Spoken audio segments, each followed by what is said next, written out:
Farming, which is the producing and harvesting of raw products and goods, is only one aspect of the food production system.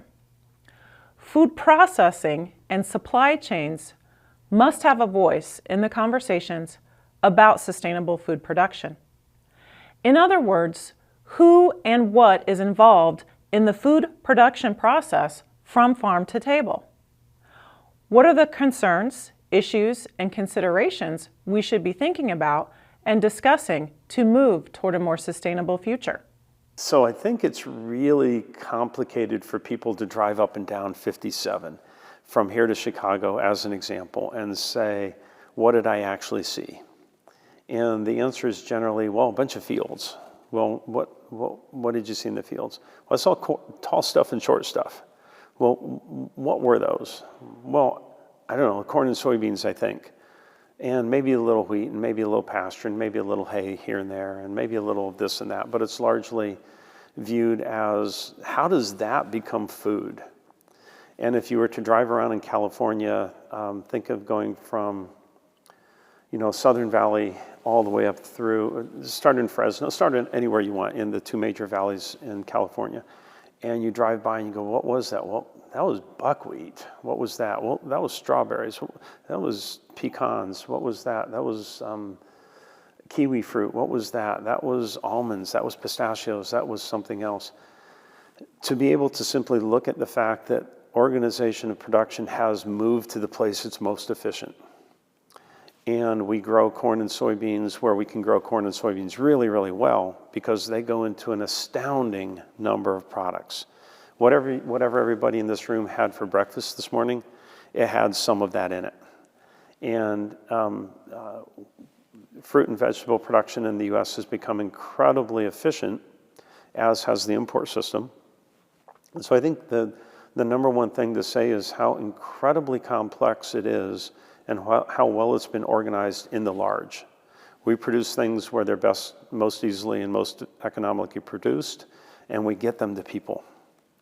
We absolutely have a distribution system that's mind-boggling to me to figure out how a coffee bean, maybe picked even by hand still in parts of Costa Rica, got to someplace and sorted and graded and roasted and moved and sent to a distributor who got it to something that, fast forward another 500 steps, and I had a cup of Starbucks coffee in Washington, D.C. this weekend that was exactly the same as if I had been in Fresno.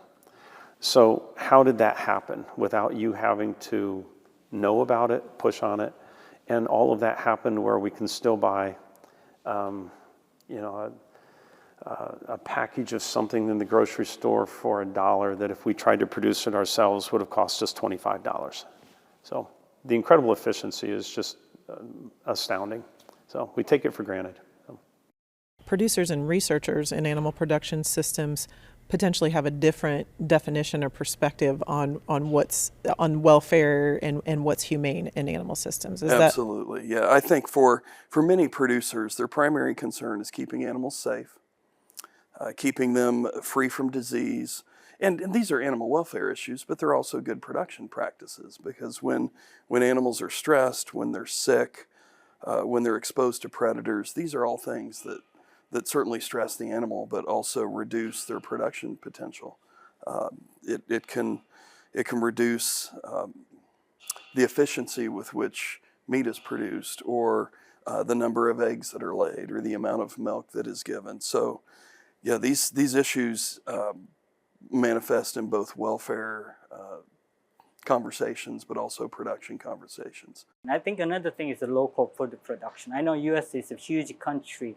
We're not really geared, structured to produce locally the food. And we spend a lot of money and energy to hauling food from California and Mexico and different far away, basically burning the fossil fuel to bring all the food. I think I know the Illinois environment is not ideal for some green production, local food production, but there's a way we can significantly reduce our reliance on far away, transportation of the food. I think we need to start to think about local food production.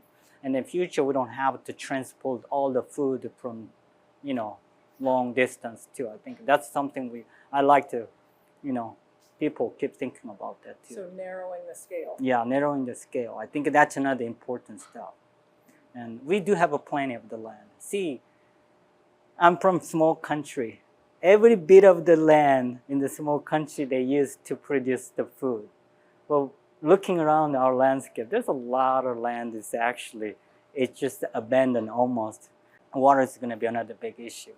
I think, we need to start to think about how we can actually efficiently structure our system to produce food from the locally. I mean, everyone can have an even backyard garden. You can have a lot of different vegetables, at least in the summertime.